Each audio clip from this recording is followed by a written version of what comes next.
Buenas noches a todos los que nos ven y escuchan. Mi nombre es Diana y les quiero dar la bienvenida a este nuevo programa, donde tenemos un gran invitado quien en el día de hoy nos hablará sobre el desarrollo de la ciencia política, sus principales retos en el mundo actual y su aplicación práctica. Démosle la bienvenida a Daniel Pascuas, experto en ciencias políticas. Daniel, ¿cómo te encuentras? Muy bien, gracias por la invitación. Estoy muy emocionado, muy feliz de estar aquí. Nos alegra mucho tenerte, Daniel. Nuestros espectadores tienen muchas dudas y nosotros también. Así que tenemos algunas preguntas. Adelante. Muy bien, Daniel. Según usted, ¿cuáles son los principales hechos que han dado origen a la ciencia política? Bueno, hay que declarar algo. La ciencia política originalmente era como parte de las ciencias sociales, pero debido a las diferentes revoluciones, conflictos del siglo XX, esta se convierte en una disciplina autónoma. Es decir, que cambia su enfoque. Todo esto debido a las diferentes guerras como la Segunda Guerra Mundial o la Guerra Fría. Entonces, debido a las revoluciones y al nuevo cambio de poder, al nuevo enfoque, la ciencia política también toma, digamos, un nuevo lado, un nuevo enfoque más especializado en intereses globales, en distintos enfoques o escenarios internacionales. Mediante va creciendo en la salida del siglo pasado y en la entrada de este nuevo siglo, enfrentándose así a nuevos retos como son la globalización y las nuevas tecnologías. Interesante, pero ¿y con eso de que la ciencia política es autónoma, nos dirías cuáles han sido los principales debates de la disciplina a lo largo de su historia? Bueno, es muy interesante esta pregunta porque tiene mucho que ver con la anterior. Tenemos que tener en cuenta de que han habido muchos debates. Al comienzo, porque no se quería considerar como ciencia. Pues al comienzo querían como separarse, pero la gente o digamos los expertos no la consideran apta como para independizarse de las ciencias sociales. Luego, de que ya se consolida como digamos una ciencia propia, autónoma, directa, establecida, hay un debate interno. Hay una visión de izquierdas y derechas. Todo esto debido a la digamos, discusión por la aceptación de la ideología como parte de su metodología.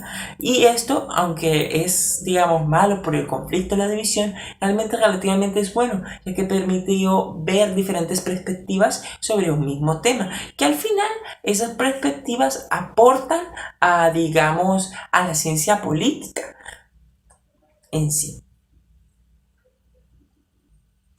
¡Wow! Es muy impactante el hecho de que la ciencia política pasó por tanto para lograr consolidarse y hablando de su consolidación, ¿podría explicarnos su método y su objeto? Sencillo. Su método a descartar en sí es la política y digamos el poder que la abarca la misma, es decir, el proceso de la toma de decisiones y las relaciones de poder que se pueden encontrar dentro de ese pacto de convivencia que digamos es el Estado. En cuanto a su método hay 5. El primero es el contextual, el cual ve a la política como digamos parte integral de la sociedad. El segundo, el reduccionista, el cual la ve a ella, a la política y a sus, digamos, fenómenos como parte de las consecuencias de, digamos, un comportamiento individual. Luego, de tercero, el utilitario, el cual ve a la acción como resultado o producto de intereses propios. De cuarto, tenemos al funcionalista, el cual ve a la historia como un mecanismo esencial para alcanzar el equilibrio. Y por último, de los métodos, está el instrumentalista, el cual explica o aplica el sujeto de la vida política a los procesos de la toma de decisiones y asignación de recursos. Esos son los principales. Ok, y con todo esto, según tú, ¿qué sabes del tema? ¿Por qué crees que la ciencia política es importante? Es demasiado importante, debido a que nos muestra la verdad de la política, sus fenómenos, la relación con la sociedad, en sí su poder. Y con esa información, adquiriendo todos esos conocimientos, llegamos a, digamos, generar un cambio. Por eso es importante, por el cambio que generamos, que podemos llegar a generar con dichos digamos, conocimientos, ya que podremos saber la forma de manejarnos en el medio global debido a que podremos analizar cada situación de forma perspicaz e importante, así llegando a un punto concreto sobre el tema para aplicarlo en la cotidianidad y en un sistema globalizado. O sea, todos podemos generar un cambio, es solo cosa de estudiar, Así es. informarnos, eso realmente está muy bueno. Pero, y ahora cuéntanos, ¿por qué es importante en el ámbito internacional y nacional? Es muy importante en ambos ámbitos. En el caso del internacional es importante porque nos da la forma de afrontar, de asimilar los diferentes cambios que suceden a niveles globales, en los movimientos, en el mundo, cómo, digamos, afrontar los problemas y fenómenos políticos de una nación, los cuales en sí repercuten en sus vecinos y en otros países súper lejanos. Por eso es importante, para saber cómo afrontar la crisis de la globalización.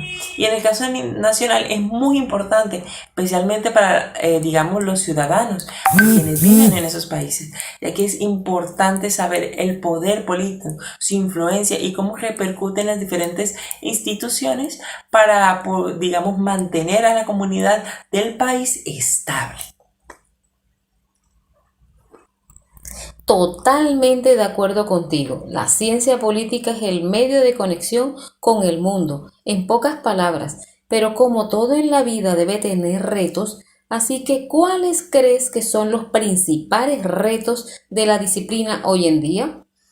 Bueno, digamos que tenemos varios retos, pero los principales podría ser el cambio del escenario internacional, ya sea de forma positiva, acogida como la ecología, el ambientalismo, o de forma negativa como el conflicto o la división.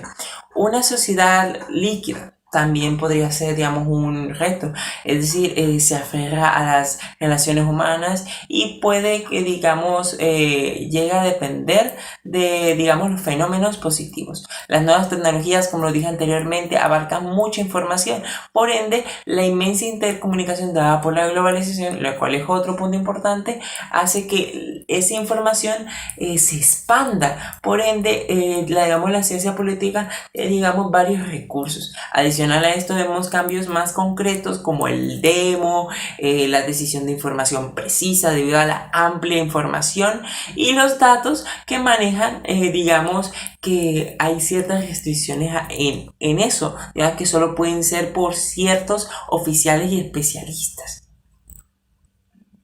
Muy impactante cuántas cosas la ciencia política tiene que enfrentar. Pero hablando más para nuestra zona latinoamericana, si tuvieras que explicarnos el papel de la ciencia política en el contexto político latinoamericano, ¿qué diría? Diría que ha tenido mucho que ver, principalmente en este tipo de zona geográfica, muy cambiante, desde el momento de la llegada de los españoles hasta nuestros días. A ver, al comienzo con la imposición española, digamos que cambió la estructura política de los precolombinos.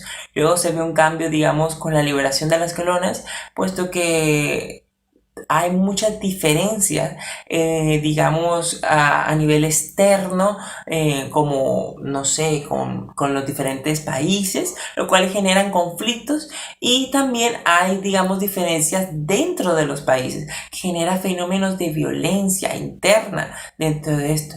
Luego, después de esto, hay diferentes problemáticas debido a que hay enfrentamientos a nivel político que se ha debido a las guerras externas y a los cambios de intereses a lo largo de la historia. Entonces podemos ver que la ciencia política tiene que ver mucho de aquí, ya que pues hay un gran desequilibrio acá a nivel político en Latinoamérica, debido a que, digamos, siempre hay como, digamos, esa desigualdad y ese apropio de los intereses. Por ende, la ciencia política le toca estar presente y estar atenta a cualquier cosa para saber cómo enfrentar a los nuevos retos teniendo en cuenta las acciones pasadas de los diferentes países. Por favor, denos un ejemplo de un tema que hoy en día puede ser abordado desde la ciencia política y la forma en la que se hace.